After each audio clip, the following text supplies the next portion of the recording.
Beauty Gold vous présente le journal.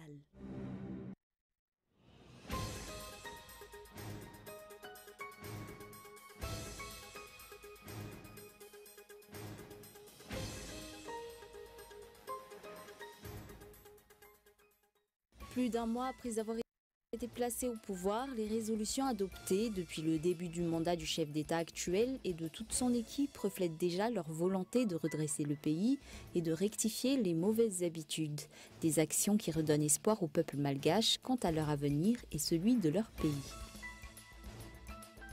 La campagne nationale de reboisement pour 2019-2020 a été ouverte ce jour à Analamé-Vumouramang. Le président de la République et plusieurs hauts fonctionnaires ont participé à cet événement. En tout, 40 000 plants ont été mis en terre aujourd'hui. Pour rappel, un reboisement sur près de 40 000 hectares par an est prévu. Au Canada, le ministère fédéral de la Justice a donné vendredi le feu vert à la procédure d'extradition contre Meng Wanzhou, directrice financière de Huawei, géant chinois des télécoms, accusée de fraude aux États-Unis. L'arrestation de Madame Meng, le 1er décembre à Vancouver, sur demande américaine, a créé une crise diplomatique sans précédent entre Ottawa et Pékin.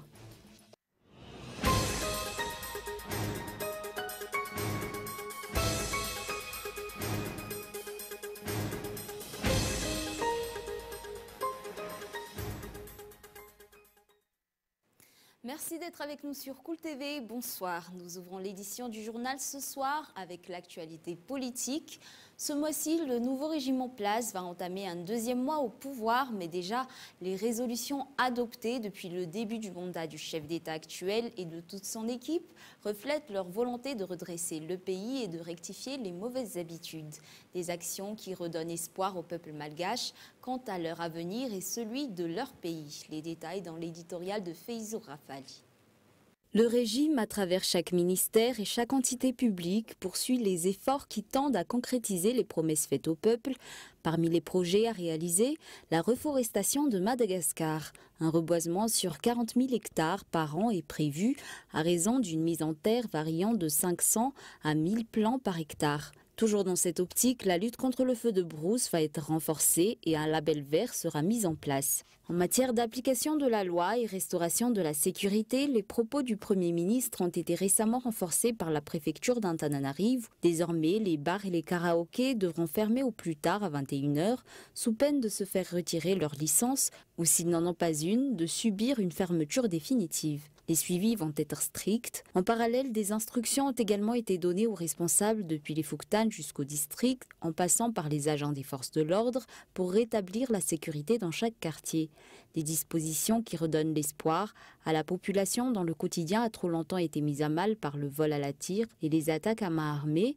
Des dispositions qui redonneront l'espoir à la population dont le quotidien a trop longtemps été mis à mal par les vols à la tire, les attaques à main armée et autres formes d'actes de banditisme. Le respect des règles et de la déontologie a également été renforcé au niveau des forces de sécurité.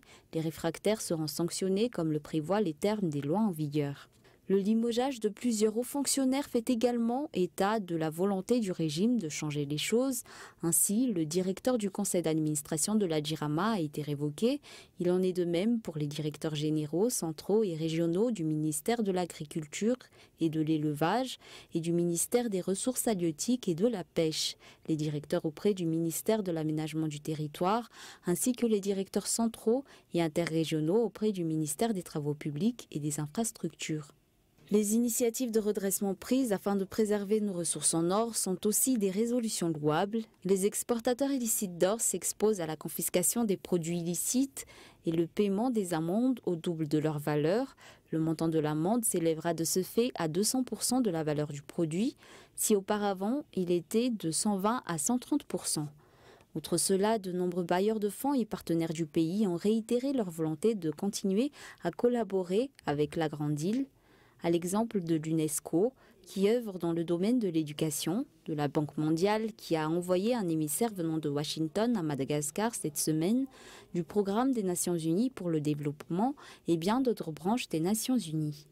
Les dirigeants poursuivent la réalisation du programme de mise en œuvre de la politique générale de l'État, un programme qui devrait avoir un important impact sur l'avenir du pays et le quotidien de la population. Sur un tout autre sujet, ouverture de la campagne nationale de reboisement pour 2019-2020 ce jour, une campagne de reforestation qui a débuté aujourd'hui à Analamé-Mouramang.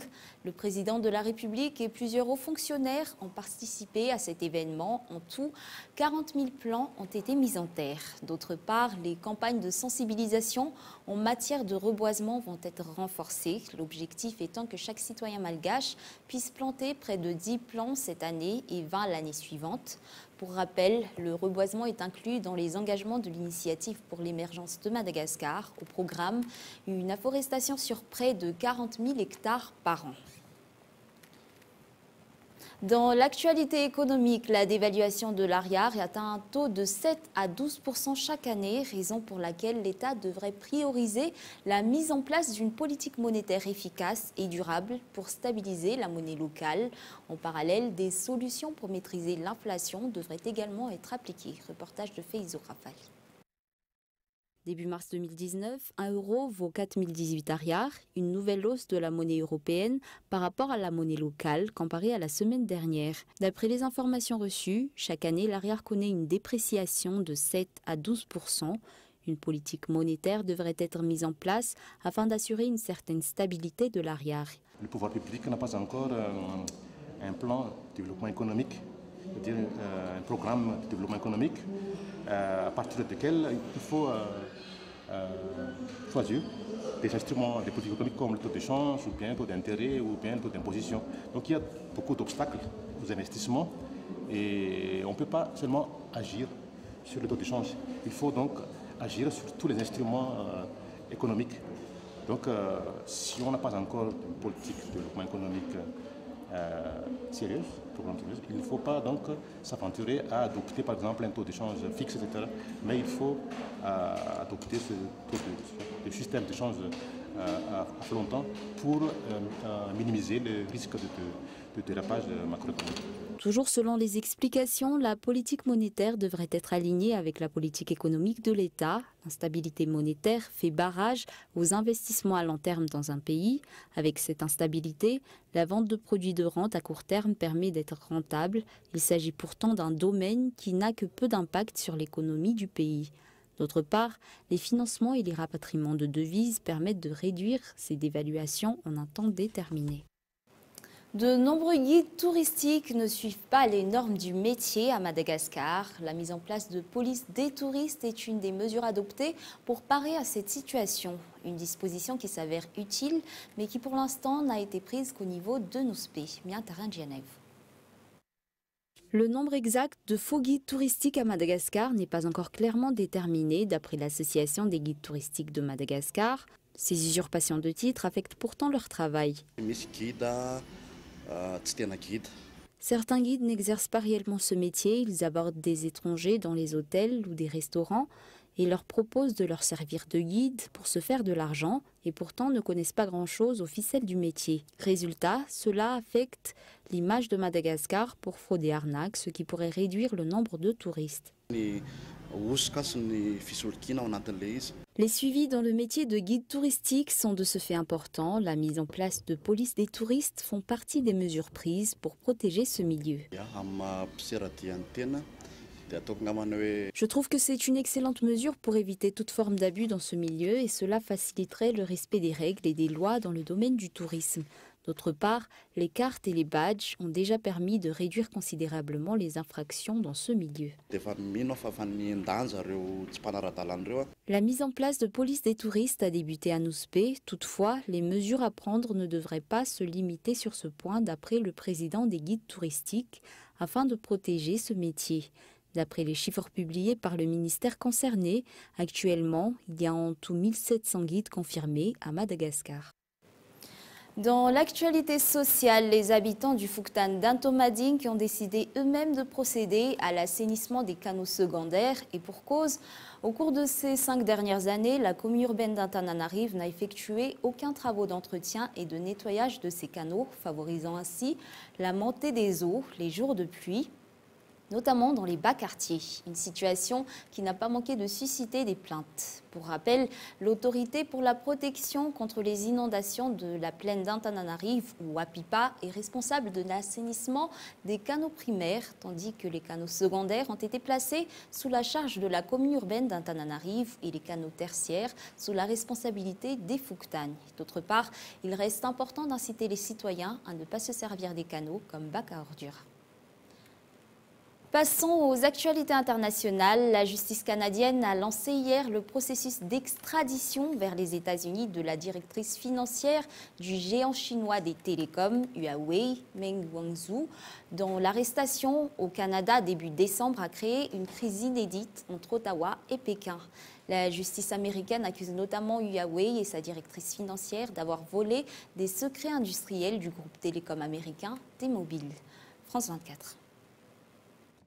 Depuis mi-décembre, Meng Wanzhou, la directrice financière et fille du fondateur de Huawei, est en liberté conditionnelle à Vancouver. Une liberté qui pourrait ne plus durer très longtemps, car ce vendredi, le Canada a officiellement lancé la procédure pour l'extrader vers les États-Unis. Elle est accusée par Washington d'avoir menti à plusieurs banques pour accéder, malgré les sanctions américaines, au marché iranien. Mais cette décision a provoqué la colère de Pékin qui ne cesse de réclamer sa libération. Il ne s'agit pas d'une simple affaire judiciaire, mais d'une persécution politique à l'égard d'une entreprise chinoise de haute technologie. La justice américaine accuse également Huawei d'espionnage industriel. Via ses équipements, le géant chinois des télécoms subtiliserait des informations sur les sociétés étrangères avec lesquelles il collabore. Des accusations que le principal intéressé a toujours démenties. Mercredi prochain, Meng Wanzhou devrait comparaître devant un juge de Vancouver. Une audience sera ensuite organisée pour confirmer la nécessité ou non de son extradition. Mais la décision finale reviendra au ministre canadien de la Justice. Si elle est effectivement envoyée aux États-Unis et reconnue coupable des faits qui lui sont reprochés, elle risque plus de 30 ans de prison. La tournée en Amérique latine de Juan Guaidó, celui qui s'est autoproclamé président par intérim du Venezuela, se poursuit. Il a rencontré différents chefs d'État et a été reçu en tant que tel en Colombie, au Brésil, au Paraguay, puis s'est rendu en Argentine. Une tournée destinée à s'assurer des soutiens internationaux. Et malgré les menaces qui pèsent contre lui, ce principal opposant de Nicolás Maduro a promis de rentrer lundi au Venezuela. Plus d'informations dans ce reportage de France 24. De Brasilia à Asunción, des pays qui déroulent le tapis rouge au président autoproclamé vénézuélien. Des alliés ouvertement hostiles à Nicolás Maduro. Après le Paraguay, l'Argentine. Lors de sa rencontre avec Mauricio Macri, Juan Guaidó l'affirme, dans la crise politique vénézuélienne, Cuba a un rôle à jouer. Les autorités cubaines contrôlent les services de renseignement et de contre-espionnage. Le but est de terroriser principalement les militaires afin qu'ils ne parlent pas. Je peux affirmer sans peur de me tromper que 80% des forces armées souhaitent un changement de régime. 80%. L'armée, dernier rempart de Nicolás Maduro. Ces derniers jours, il serait près de 600 militaires à avoir fait défection selon le chef de l'opposition. Le pouvoir chaviste peut aussi compter sur l'assistance de Moscou. Une position réaffirmée par le chef de la diplomatie russe vendredi lors de sa rencontre avec la vice-présidente vénézuélienne. La Russie va continuer d'aider les autorités vénézuéliennes à résoudre les difficultés économiques et sociales, y compris par l'octroi d'aides humanitaires légitimes. Nous pensons que le meilleur moyen d'aider les Vénézuéliens consiste à développer des interactions pratiques, pragmatiques et mutuellement bénéfiques. Pour aider Caracas en proie aux sanctions internationales, Moscou promet de poursuivre l'envoi, entre autres, de médicaments, mais aussi de blé, en échange du pétrole vénézuélien. De son côté, Juan Guaidó, qui poursuit sa tournée en Équateur ce samedi, a fait part de son intention de rentrer au pays au plus tard lundi, malgré les risques d'arrestation et les menaces qui pèsent contre lui. Et avant de nous quitter, revenons brièvement sur les grands points de ce journal. Plus d'un mois après avoir été placés au pouvoir, les résolutions adoptées depuis le début du mandat du chef d'État actuel et de toute son équipe reflètent déjà leur volonté à redresser le pays. Ouverture de la campagne nationale de reboisement pour 2019-2020 ce jour à Nalame-Mouramang. En tout, 40 000 plants ont été mis en terre. La justice canadienne a lancé hier le processus d'extradition vers les États-Unis de la directrice financière du géant chinois des télécoms Huawei, accusée de fraude aux États-Unis. Et voilà, c'est la fin de ce journal. Merci d'avoir choisi Cool TV pour vous informer. Nous vous souhaitons une bonne soirée et une excellente suite de programmes en compagnie de Cool TV.